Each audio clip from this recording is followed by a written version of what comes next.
Okay, welcome back to this course on stereochemistry. Right now, we are towards the end of this course, almost towards the end. We are discussing now the dynamic stereochemistry, and under dynamic stereochemistry, we have come to the what is called asymmetric synthesis.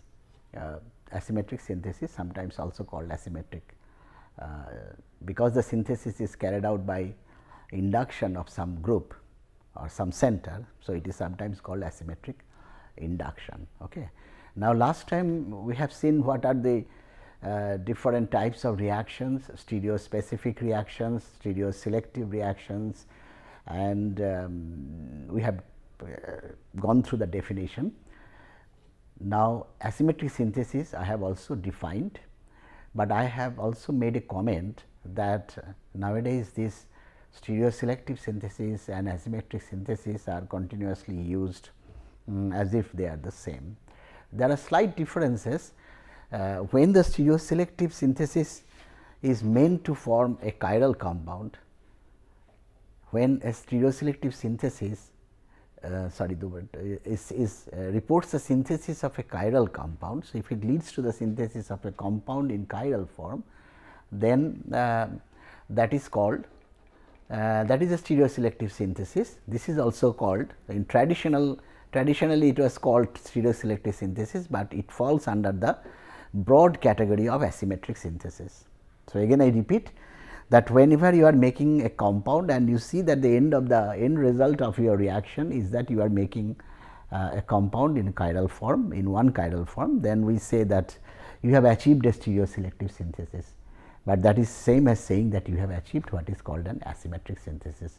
Now, asymmetric synthesis is basically the broader term, and the definition again I repeat. Last time I told that if you are generating an asymmetric center in a chemical reaction, and if so that should lead to the formation of either R or S. If one of the configuration predominates in the reaction, that means it is predominantly produced, then we say that we have achieved an asymmetric synthesis. So, in a molecule, if you are generating a chiral center, and if you generate the chiral center in one enantiomeric form, then that is called asymmetric synthesis. Now, in this definition you see that it says that a chemical reaction or a reaction sequence, it may not be achieved through one chemical reaction, it may be achieved through a series of chemical reactions in which one or more new elements of chirality are created in a substrate molecule. And now we are broadening it a little bit, we are not sticking to only one center, there may be several centers that are created in the molecule, in the substrate molecule, and which produces the stereoisomeric products. Now, if it is only one center, that will produce an enantiomeric product. If it is if you are producing multiple chiral centers, then the products will be diastereomeric, and if these products are produced in unequal amounts, then that is called an asymmetric synthesis. But as I said, also commonly known as stereoselective synthesis of chiral compounds. Now, stereoselective synthesis has two meanings. One is that addition of bromine to a double bond, that is also stereoselective, but that does not produce any, that produces only DL mixture. Okay. And so, chiral compound is produced, but that is produced as a DL mixture. This is also stereoselective reactions, but this does not fall under the category of asymmetric synthesis. When you can make the compound in one chiral form or partially pure chiral form, then that will be called a then that stereoselective reaction will fall under the category of asymmetric synthesis. I hope it is clear. Stereoselective reactions leading to the production of chiral compounds falls under the category of asymmetric synthesis. Okay. But asymmetric synthesis is a general term, that whenever you make a center, chiral center, or a series of centers, and if they are produced lead to stereoisomers in unequal amounts, then that is called an asymmetric synthesis. Now, asymmetric synthesis, I told you that what is the basis of asymmetric synthesis, that the molecule, that the transition state leading to the product has to be diastereomeric. Otherwise, the rate of formation of the two isomers will not be different, because what you aim at is that the rate of formation of the diastereomers should be different, then only you can get different products, different amount of products. Okay. If the transition, if the activation energies happen to be same, then it will lead to a racemic mixture. So, the target of asymmetric synthesis is to make the gap between the transition states for the two diastereomers or for the two ultimately it may lead to enantiomer, but the gap of the diastereomeric transition state, the transition state has to be diastereomeric, and when either you are leading to enantiomer ultimately or diastereomer, that does not matter, the reaction has to go through diastereomeric transition state, and the bigger the difference, the greater will be your success in asymmetric synthesis. Success means the diastereomeric excess, that means the excess of one diastereomer over the other, or the enantiomeric excess, that is the excess of one enantiomer over the racemic form of the mixture, they will be of higher value. Okay. Now, I gave you here that how to make this. One way of making diastereoselective diastereomeric transition states is to have a built-in chiral center already.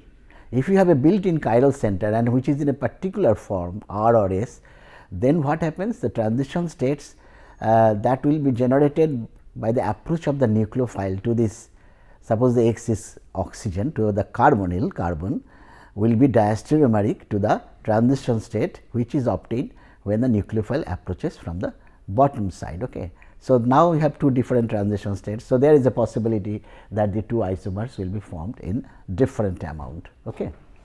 Now, there are how do you consider is which one will be the major product, can we predict, and I gave you certain rules that yes, there are certain scientists who have tried to predict that what will be the major product if the substrate configuration is known. That means, if the chiral center that is already pre-existing is known. Now, in the board here I have also introduced one term, that is induction, asymmetric induction. See, whenever this reaction takes place, whenever you are adding a nucleophile to this carbon, because of diastereomeric transition state, and if the transition state happen to be quite different in energy, then you will get one compound in much excess over the other. And we say that this is due to the fact, why it does happen? Because it is due to the fact that this carbon center is present. So, we say that this carbon, asymmetric carbon, is having an induction on the asymmetry that is generated on this carbon. So, that is why this is also called asymmetric induction. So, induction of an asymmetric already present asymmetric group on a carbon which is becoming asymmetric during the reaction. So, this is also called asymmetric induction. So, induction takes place. So, that means two different isomers that will be created from here, addition of nucleophile will be of different proportion. Okay. Now, as I said that which one will be more, which one will be less, there are certain set of rules. One set of rules was given by Cram, DJ Cram, and according to him that if the, see, there will be three groups apart from this carbonyl attached to the stereogenic center. Now, this is only true for a system where the carbon is adjacent alpha to the, when the carbonyl is alpha to the, or the stereogenic center is alpha to the carbonyl.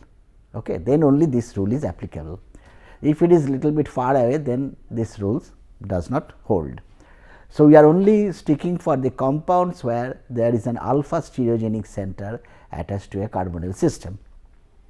And what it says that this will take a preferred conformation where the oxygen will be flanked by the small and the medium group, and that puts the large group eclipsed with the R group, that is the other group attached to the carbonyl.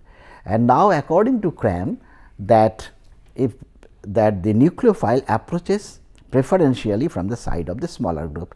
And so, if this approaches preferentially from the side of the smaller group, what will happen? The product will be your LSM remains in the same position, only the nucleophile comes and this becomes a nucleophile. This is the OH and that will be the R, that will be the R will be shifted on this side. Okay. And while it comes from the opposite side, that means which is not the preferred one. So, you get the other isomer. These are the, by the way, two diastereomers. So, you have a diastereomeric excess, or you have what you have achieved is a diastereoselective reaction, and this diastereoselective reaction is due to asymmetric induction by this chiral carbon. Okay. Now, this is what is Cram's rule.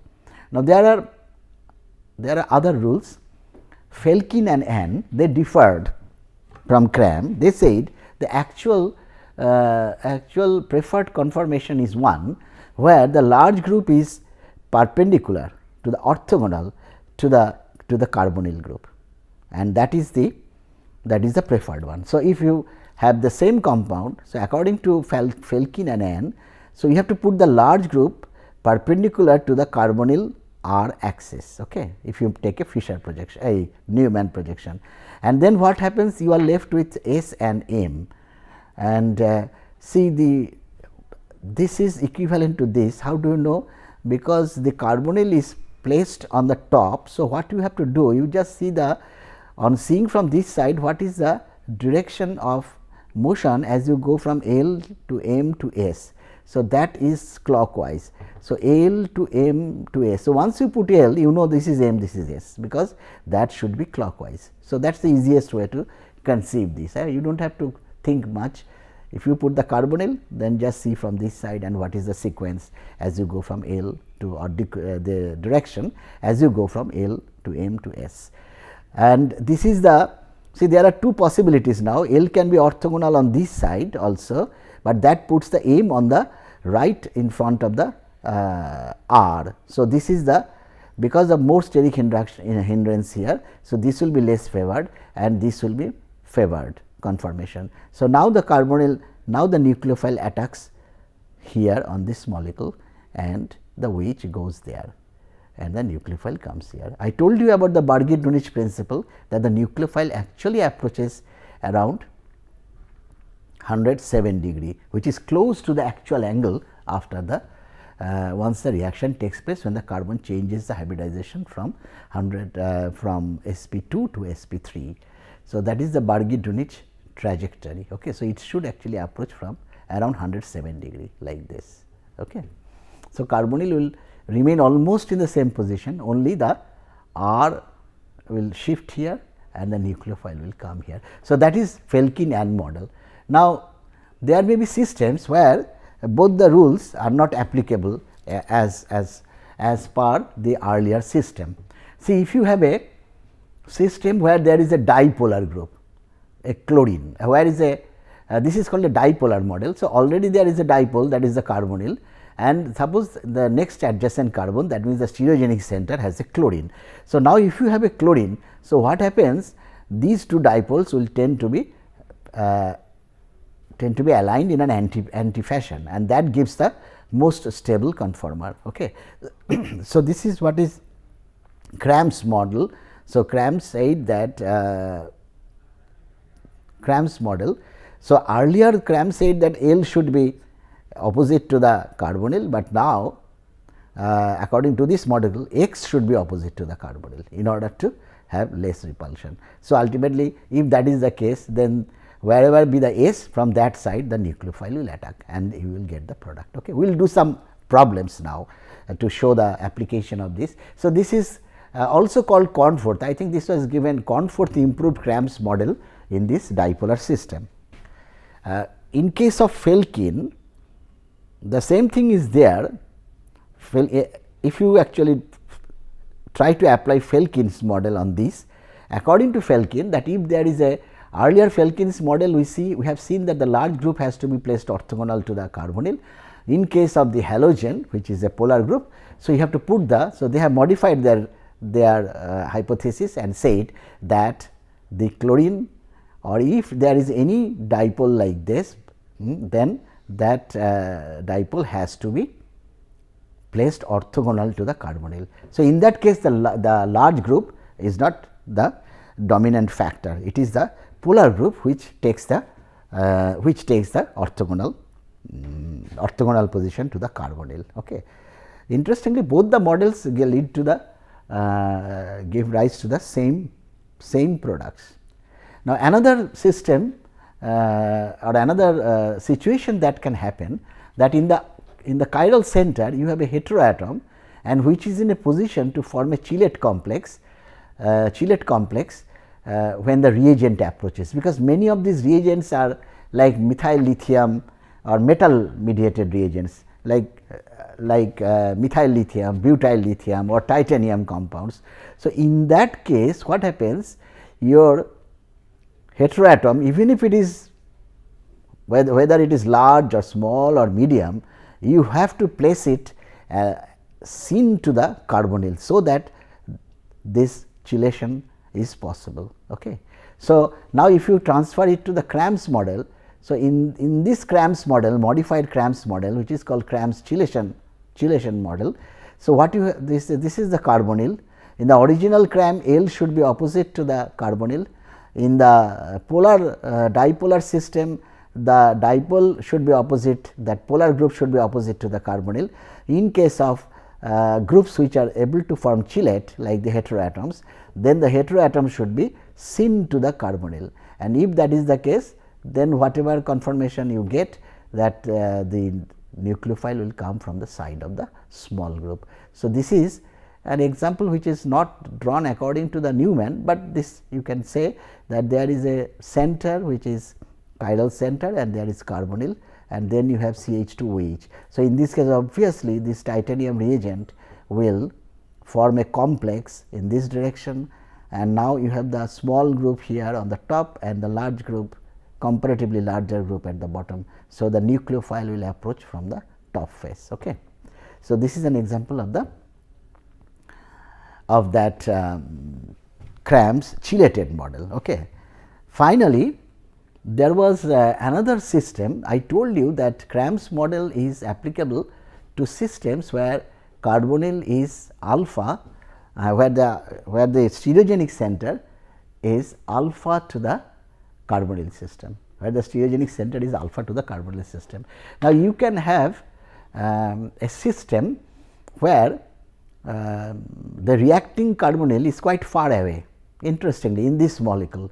Now, this is, by the way, is a compound which is derived from, this is called, if R is equal to phenyl, that is called phenyl glyoxylic acid, or you can say it is an alpha keto acid in general, an alpha keto acid.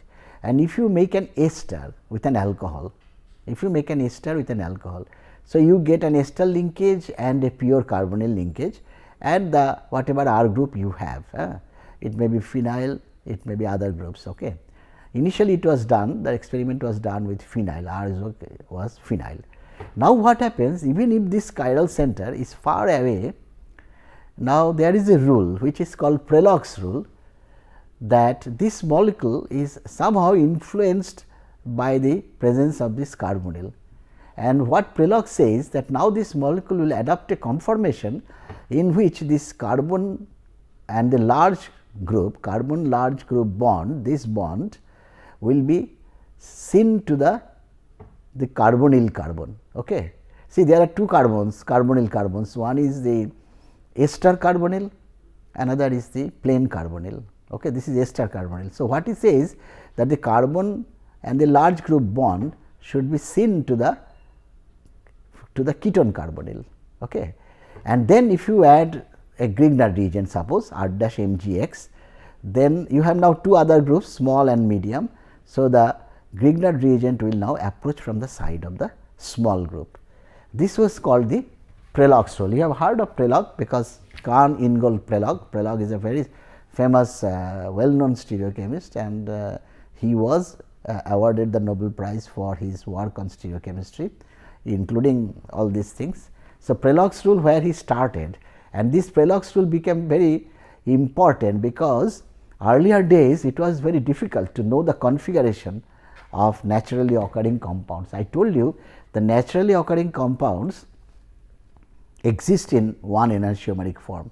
So, if you have a chiral alcohol, so it was a tough job at that time to know the configuration, exact configuration of the alcohol, whether it is in the R form or in the S form, because the rotation, I said rotation has no connection with R or S. So, it was Prelog's rule which was applied. So, if you take the alcohol, make this alpha keto ester and then do the Grignard reaction and see what is the end product of this, and if you can analyze the end product, then if you do backwards, finally you can get the configuration of the alcohol. So, we will do all these in this lecture. Okay. So, let us do, because unless you do problems, these things will not be clear. Okay. First, we will see the Cram's application of Cram's model. So, Cram's, the normal model, the first model that was given by Cram's. Suppose we do one problem, we take a compound which looks like this,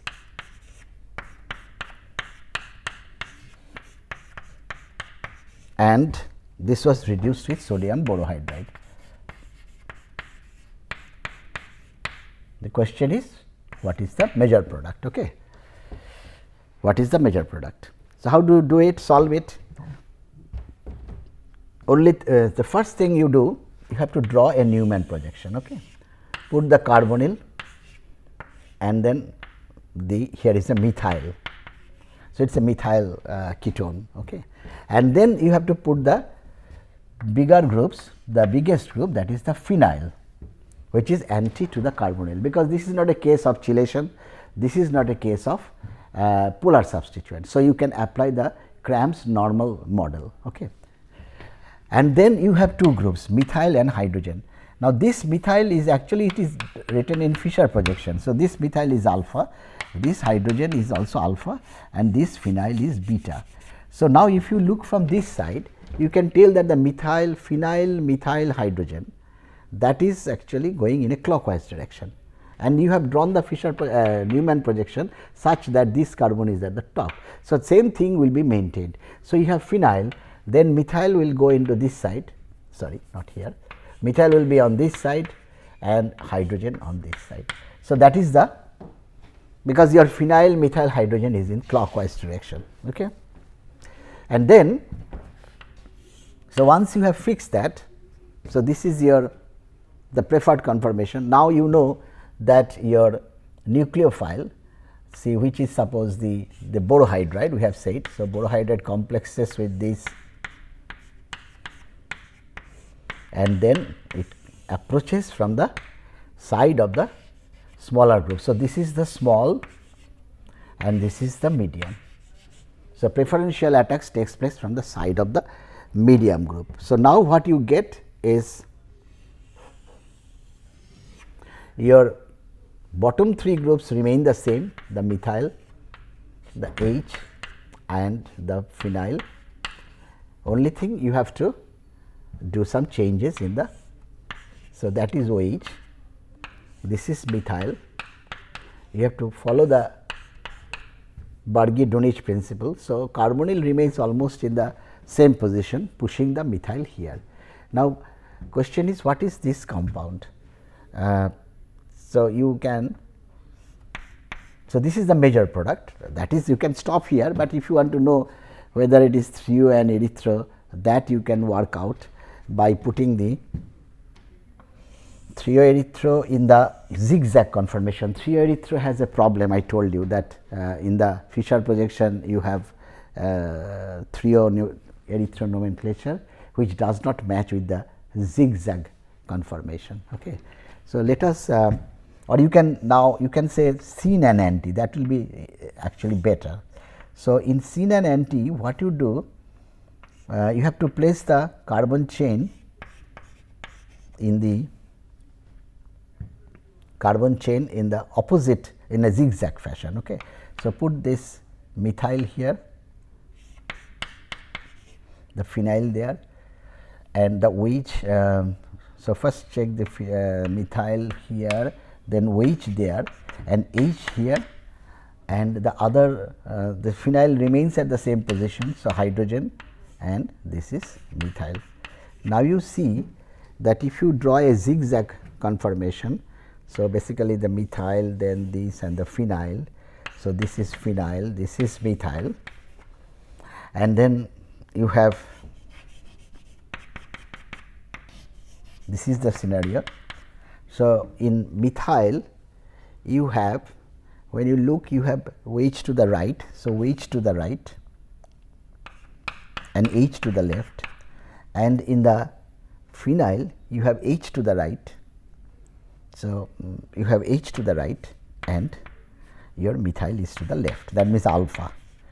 So, that means you are getting this is in the books, it is saying that this is the 3O compound. You can say this is the 3O, but mean this is the zigzag nomenclature. Okay. So, that is the main chain. So, 3O, or you can say this is the anti conformation that you get. Okay. So, that takes care of this Cram's normal model. Now, if you take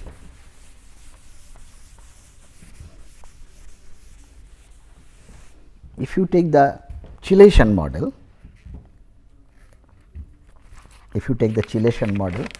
suppose or the di. So, suppose I have this tertiary butyl CO and then hydrogen, ethyl and chlorine. Okay. So, the way to do it, I will not do many problems, I will just do it. The way to do it is that you have to see from that side. So, the carbonyl goes there, butyl goes there, and now the chlorine is on the bottom. You have to put the chlorine at the bottom, because that is the polar, you have to use the polar model. So, other two groups will be here, other two groups, and again I said that better see what is the directionality. If you go from, suppose I go from chlorine, then I come to hydrogen, then I come to ethyl. So, that makes I have to see from this side, and that makes chlorine, hydrogen, ethyl clockwise. So, chlorine, hydrogen, ethyl clockwise. Okay. Chlorine, hydrogen, ethyl. So, I am seeing it from this side. Sorry, this is this is chlorine, hydrogen, ethyl, that is anti-clockwise. So, I have to put the anti-clockwise, hydrogen, ethyl. Again I repeat, I see from this side. So, first it is chlorine, then I come to hydrogen, and then I go to ethyl. So, that is anti-clockwise. So, this anti-clockwise you maintained, and this is the preferred conformation, this is the small group. So, now the nucleophile will approach from the side of the small group, and you can, I am sure you can get to the product. Only careful, you have to be careful while converting this into the Fischer. Okay. I was almost making a mistake. Na? So, this chlorine, hydrogen, ethyl is anti-clockwise. So, chlorine, hydrogen, ethyl you have to make anti-clockwise. So, if you follow that, then there should not be any problem. So, likewise you can do the chelation model, everything. So, if you know how to draw the convert one form into the other, I think situation will be handled much in a easier way. Okay. So, we have seen that this asymmetric induction, how does it control the stereochemistry of compounds, where stereochemistry of compounds, it is a very specific group of compounds where the carbonyl is present adjacent to a stereogenic center. This stereogenic center then induces asymmetry, while the nucleophile is delivered onto the carbonyl. Okay. And the next session we will try to work out the Prelog's rule. We will do some examples on Prelog's rule, how the absolute configuration of alcohols can be obtained with the use of this rule. And by the way, before the advent of the X-ray crystallography, this Prelog's rule was becoming very important in solving natural product structures and stereochemistry. Thank you.